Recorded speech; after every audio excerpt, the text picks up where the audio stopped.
Een pad van het fabriekswerk zal oernam worden door de techniek. Daarom investeren Douwe Egberts zo'n 30,5 miljoen euro op een jaar. Consequentie is wel dat er mensen uitmatten. Zo kunnen de kosten van het bedrijf zo leeg mogelijk blijven. Dat is nevens de directie noodzakelijk om een zo'n bedrijf te blijven.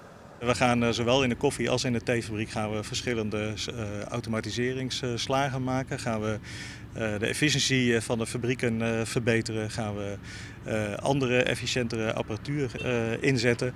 En dat leidt uiteindelijk tot inderdaad dat we met minder mensen onze producten kunnen maken. Juster gaan we er peteren west met de mensen die dien krijgen. Dat bent er dit jaar zo'n 40 en 50. Takken hier maar er op een nijsanggroep uit. Ik denk dat iedereen zich wel kan voorstellen dat op het moment dat je te horen krijgt dat je in het bedrijf al lang werkt, waar je ook heel leuk werkt, waar je leuke collega's hebt. En je krijgt dan te horen dat je daar weg moet, dat mensen daar dat die daar ondersteboven van zijn. Dus daar waren natuurlijk best emotionele gesprekken die we hebben gehad. In deze sector wordt heel dit meer werk oernaam door de techniek. Dus verwacht de directie dat er hierna net nog een ontslagronde aankomt. Mij toch de investerings bloot het orenwerk vol gewoon oerijn. Het verhaal wat we nu verteld hebben is het plan voor